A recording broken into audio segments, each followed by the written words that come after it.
నమస్తే, నా పేరు బాలకృష్ణ. క్యూటీవీ న్యూస్ కి స్వాగతం. ఈ రోజు వార్తల్లోని ముఖ్యాంశాలు.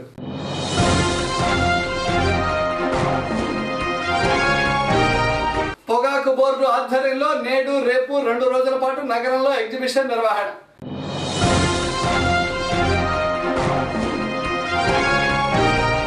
రోడ్డు భద్రతపై పటిష్టమైన చర్యలు తీసుకుని ప్రమాదాలు నివారించేందుకు కృషి చేస్తాం. కలెక్టర్ కాంతిలాల్ దండే.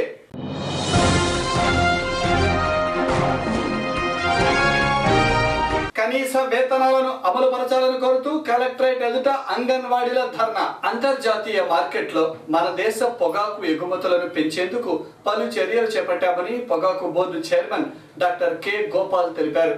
స్థానిక టొబాకో అసోసియేషన్ హాల్లో బోర్డు ఆధ్వర్యంలో ఏర్పాటు చేసిన ఎగ్జిబిషన్లో ఆయన మీడియాతో మాట్లాడారు. దేశవ్యాప్తంగా పొగాకు వ్యాపారులను, ఎగుమతిదారులను, పొగాకు ఉత్పత్తి వ్యాపారులను ఈ ఎగ్జిబిషన్ కు ఆహ్వానించామని ఆయన తెలిపారు. టొబాకో బోర్డు ఆధ్వర్యంలో స్థానిక అసోసియేషన్ హాల్లో నేడు రేపు 2 రోజుల పాటు ఎగ్జిబిషన్ ను ఏర్పాటు చేశారు. ఆంధ్ర, కర్ణాటక ప్రాంతాలకు చెందిన పొగాకు శాంపిల్స్ ను ప్రదర్శనలో ఉంచారు. ఈ సందర్భంగా మీడియాతో బోర్డు చైర్మన్ డాక్టర్ గోపాల్ మాట్లాడుతూ ఆంధ్ర, తెలంగాణ ప్రాంతాలలో పొగాకు కొనుగోలు ప్రక్రియ ఈ నెల 11వ తేదీ నుండి ప్రారంభిస్తున్నామని, ఈ మేరకు అన్ని కొనుగోలు, వేలం కేంద్రాల వద్ద అన్ని మౌలిక వసతులను ఏర్పాటు చేశామన్నారు. ఈ ఆక్షన్ విధానంలో కొనుగోలు జరుగుతాయని ఆయన తెలిపారు. రైతులు, ఆఫీసర్స్ కంబైన్డ్ ఎఫర్ట్స్ చేయడం వల్ల ఇలాంటి రిజల్ట్స్ వచ్చినాయని చూసుంటారు. అన్ని శాంపుల్స్, అన్ని వెరైటీస్, అన్ని సీడ్ టైప్స్ ఎక్స్పెరిమెంటల్ కొన్ని చేశాం. కొన్ని ఏరియాలో మోడల్ ప్రాజెక్ట్స్ ఇంప్లిమెంట్ చేశాం. ఆన్ ఫామ్ ట్రయల్స్ చేశాం. సిటీఆర్ఏ వాళ్ళ సపోర్ట్ చాలా తీసుకున్నాం. ఇంపార్టెంట్ మ్యానుఫ్యాక్చరర్స్ వాళ్ళు బాగా డీప్గా ఇన్వాల్వ్ అయ్యారు. సో అందరి సపోర్ట్తో ఉత్పత్తి చేసిన లీఫ్. ఈ ఉద్దేశం ఏంటంటే, ఫస్ట్ ఏంటంటే ఇండియన్ టొబాకో అసోసియేషన్ మెంబర్స్ కానీ, గుంటూరులో ఉన్న ట్రేడ్ కానీ, ఇప్పుడు గుంటూరుకు లేకపోతే ఇండియాకు గ్లోబల్ కస్టమర్స్ చాలామంది వచ్చే టైం ఇది ఆర్డర్స్ కోసం. వాళ్ళకు కూడా ఇండియాలో ఉన్న బెస్ట్ ప్రాక్టీసెస్ గురించి, సీడ్ టు సేల్ అప్రోచ్ ఎలా ఫాలో చేస్తున్నాం, క్వాలిటీకి ఎంత ఇంపార్టెన్స్ ఇస్తున్నాం, ట్రాన్స్పరెన్సీ ఎలా ఫాలో చేస్తున్నాం, ఎలక్ట్రానిక్ ఆప్షన్ సిస్టమ్ అనేది వరల్డ్లోనే ద బెస్ట్ ఇంప్లిమెంటెడ్ ప్రాజెక్ట్ అది. అలాంటిది అన్నిటి వీరి గురించి ట్రేడ్కి చెప్పడానికి, మెయిన్లీ ట్రేడ్కి చెప్పడానికి వాళ్ళకు ఇక్కడ వ్యాపారం చేసే వాళ్ళకు కూడా ఒక ఆత్మధైర్యం కోసం ఇది ఏర్పాటు చేశాం. ప్రతి ట్రేడర్ వెళ్ళి ఆ గ్లోబల్ కస్టమర్స్ దగ్గర మేము ఇంత బాగా చేస్తున్నాం అనే కన్నా, టొబాకో బోర్డు నుండి ఎండార్స్మెంట్ వచ్చిందంటే వాళ్ళకు ఒక ఆల్మోస్ట్ లైక్ సర్టిఫికేషన్. రోడ్డు భద్రతపై పటిష్టమైన చర్యలు తీసుకోవాలని, రోడ్డు ప్రమాదాల నివారణకు ట్రాఫిక్ నిబంధనలను కట్టుదిట్టంగా అమలు పరచాలని కలెక్టర్ కాంతిలాల్ దండే అధికారులను ఆదేశించారు. నేడు స్థానిక కలెక్టరేట్లోని డిఆర్సీ హాల్లో ఆయన పలు శాఖల అధికారులతో సమీక్షా సమావేశం నిర్వహించారు. రవాణా శాఖ, పోలీసు శాఖలు సమన్వయంతో పనిచేయాలన్నారు. ఈ సమావేశంలో rural SP Ramakrishna, GMC commissioner Kannababu, రవాణా శాఖ అధికారులు తదితరులు పాల్గొన్నారు. So I want to suggest you go through the GO. Go as per the procedure, write down procedure. Fine. That's what I'm telling you. Now, till yesterday you might not unnecessarily get discouraged on that front. Fine. Yeah. United face, combined face of the administration. మరి రెండవ ఐటమ్గా గౌరవ CS గారు క్రమంగా review చేస్తున్నటువంటి ఈ road accidents గురించి కూడా మేము ఈరోజు మీటింగ్లో చర్చించడం జరిగింది. ఆర్డీఓస్, ఎస్డిపిఓస్, అలాగే పోలీస్ అథారిటీస్ కూడా అందరూ ఉన్నారు కాబట్టి, మున్సిపల్ కమిషనర్ అంతా ఉన్నారు కాబట్టి, రాష్ట్ర ప్రభుత్వం ఆదేశించినట్టుగా జిల్లాలో ఉన్న ఈ స్టేట్ హైవేస్ అలాగే నేషనల్ హైవేస్ మీద రోడ్ యాక్సిడెంట్ జరగకుండా ప్రివెంటివ్ స్టెప్స్ తీసుకోవడానికి మేము ఒక యాక్షన్ ప్లాన్ తయారు చేసుకున్నాం. గౌరవ SP rural Shri PhD Ramakrishna garu కూడా మాతో ఉన్నారు, అలాగే కన్నబాబు కూడా మాతో ఉన్నారు.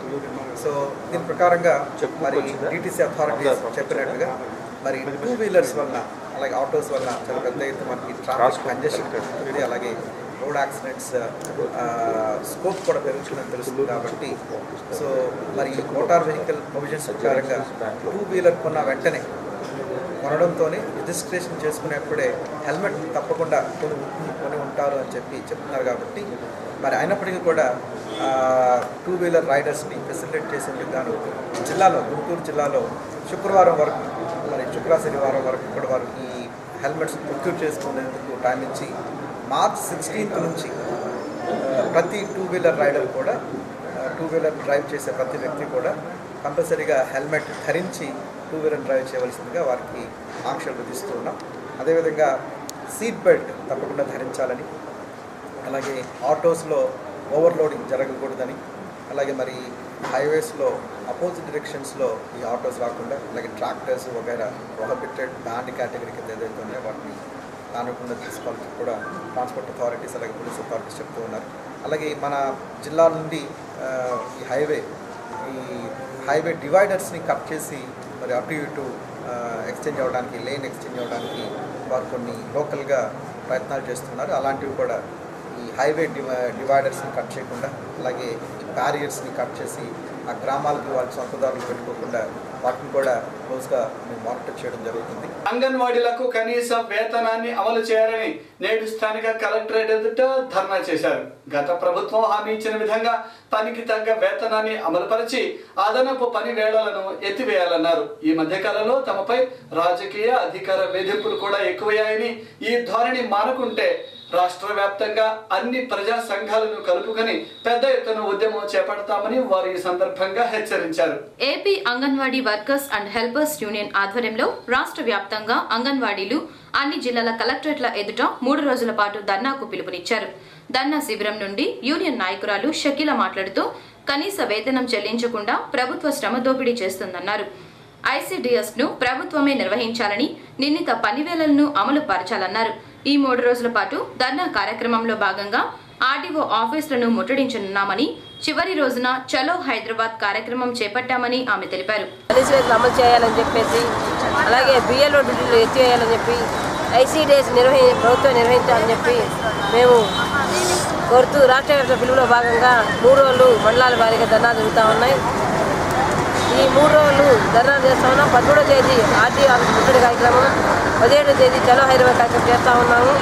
రాష్ట్ర ప్రభుత్వం గత ప్రభుత్వంలో హామీ ఇచ్చింది అంగన్వాడీలు కనీస అమలు చేస్తామని చెప్పేసి, కానీ ప్రభుత్వం వచ్చి 9 నెలలు అయినప్పుడు కూడా ఇటువంటి హామీలు కూడా నెరవేర్చలేదు.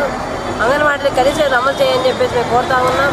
అలాగే అంగన్వాడీ చేత అనేక అదనపాలు చేయించుకుంటా ఉన్నారు, పిఎల్ఓటీలు చేయించుకుంటా ఉన్నారు. అలాగే నెట్ ద్వారా అనేక కార్యక్రమాలు చేస్తూ ఉన్నారు. దాని ద్వారా అంగన్వాడీలు ఉదయం సాయంత్రం నుంచి రాత్రి 10 గంటల వరకు కూడా అక్కడే ఉండాల్సి వస్తూ ఉంది. ఇలాంటి అదనపు పనుల వల్ల కూడా ఐసీడీఎస్ వల్ల అనేక ఇబ్బంది పడుతూ ఉన్నారు. అంగన్వాడీలకి కనీస అమలు చేయాలని చెప్పేసి ఐసీడీఎస్ని ప్రభుత్వం నిర్వహించాలని చెప్పి మేము డిమాండ్ చేస్తూ ఉన్నాం. ప్రభుత్వాలు ఇప్పటికైనా స్పందించి అంగన్వాడీ సమస్యలు వెంటనే పరిష్కరించాలని కోరుతా ఉన్నాం. లేని పక్షాన అంగన్వాడీలు రాష్ట్ర వ్యాప్తంగా చలో హైదరాబాద్ కార్యక్రమం చేపడతా ఉన్నారు. ప్రభుత్వం ఇప్పటికైనా స్పందించాలని చెప్పి మేము డిమాండ్ చేస్తా ఉన్నాం. స్థానిక అరండలపేట 8వ లైన్లోని శ్రీ వెంకటేశ్వర ఆయుర్వేదిక్ వైద్యశాల నందు రేపు ఎముకల పటుత్వం పరీక్షించే ఉచిత వైద్య శిబిరాన్ని నిర్వహిస్తున్నట్లుగా వైద్యులు డాక్టర్ కొండా వెంకటేశ్వర్లు తెలిపారు. శరీరంలో కాల్షియం, మినరల్స్ తగ్గిపోవటం వలన ఎముకలు గుల్లబారి పలు ఇబ్బందులు ఎదుర్కొంటున్నారన్నారు. ఈ పరీక్షల ద్వారా ఎముకల పటుత్వాన్ని తెలుసుకోవచ్చని, నగరవాసులు ఈ అవకాశాన్ని వినియోగించుకోవాలని కోరారు. అనగా 10వ తారీఖు మన శ్రీ వెంకటేశ్వర ఆయుర్వేదిక్ హాస్పిటల్, కొట్టకల్ ఆయుర్వేదశాల వారి అనుబంధ సంస్థ అరండాలపేట 8వ లైన్ నందు ఉచిత ఎముకల పటుత్వ అండ్ మరియు కాల్షియం యొక్క పరీక్షలు ఉచితంగా చేయడం జరుగుతుంది. ఈ పరీక్షలు దేని కొరకంటే ఒక వయసు తర్వాత అంటే 40 సంవత్సరాల తర్వాత స్త్రీల్లో కానీ పురుషుల్లో కానీ శరీరంలో ఉండే కాల్షియం మరియు మినరల్స్ యొక్క ప్రమాణం తగ్గిపోతూ ఉంటుంది.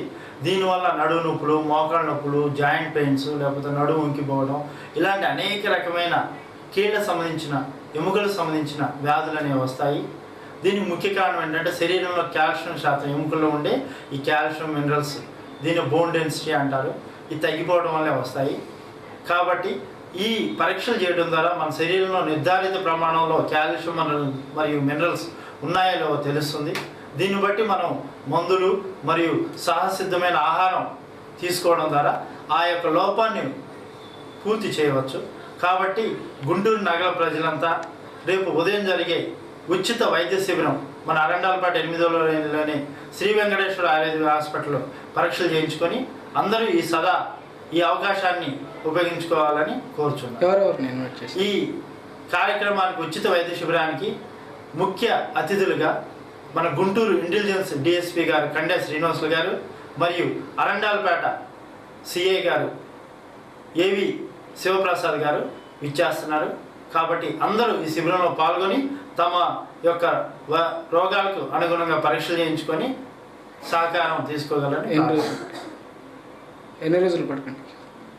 రేపు ఉదయం అనగా 10వ తారీఖున ఉదయం 10 గంటల నుంచి 2 గంటల వరకు ఈ ఉచిత వైద్య శిబిరం అనేది ఉంటుంది. స్థానిక శ్యామలా నగర్లోని ఉమామహేశ్వర స్వామి వారి దేవాలయ ప్రాంగణంలో నేడు అభయ ఆంజనేయ స్వామి వారి విగ్రహ ప్రతిష్ఠా మహోత్సవం అంగరంగ వైభవంగా నిర్వహించారు. పరాశర సూత్రానికి అనుగుణంగా 5 రోజుల పాటు యాగశాలలో 11 లక్షల సార్లు ఆంజనేయ మంత్రాన్ని జపించి శాస్త్రోక్తంగా ప్రతిష్ఠా కార్యక్రమాన్ని నిర్వహిస్తున్నారు. ఈ కార్యక్రమంలో అధిక సంఖ్యలో భక్తులు పాల్గొని స్వామివారిని దర్శించుకుంటున్నారు.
శ్రీ నరుగుదల సీతారామాచార్యులు గారు, డాక్టర్ డిఎన్ దీక్షిత్ గారు వంటి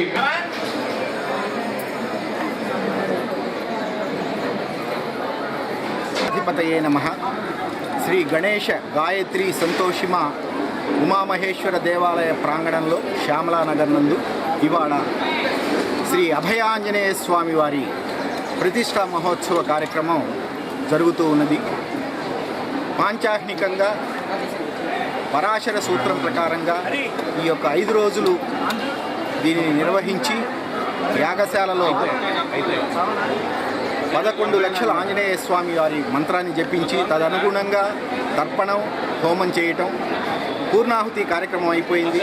స్వామివారి ప్రతిష్ఠ జరిగిన తర్వాత ఇప్పుడు నేత్ర నిర్మీర్యన కార్యక్రమం జరుగుతూ ఉంది. ఇది శ్యామలానగర్కే కాకుండా గుంటూరు ప్రాంత వాసులందరూ కూడా ఎక్కువగా వచ్చేటటువంటి సంతోషమా దేవాలయంలో శ్రీ అభయ ఆంజనేయ స్వామి వారి యొక్క ప్రతిష్ఠ జరగటం ఈ యొక్క మా అందరి యొక్క పూర్వజనం సంస్కృతిగా భావిస్తూ స్వామివారి యొక్క ఆశీస్సులు, ఆయన యొక్క కృపా కటాక్షాలు శ్యామలానగర్ వాసులకు, అట్లాగే ఈ యొక్క దేవాలయంతో అటాచ్మెంట్ ఉన్నటువంటి ప్రతి ఒక్కరికి కూడా ఆ స్వామివారి యొక్క కరుణా కటాక్షాలు పరిపుష్టిగా ఉంటాయని నమ్ముతూ ఓం నమో ఆంజనేయాయ. క్యూటీవీ న్యూస్లో ఇప్పటిక చిన్న విరామం.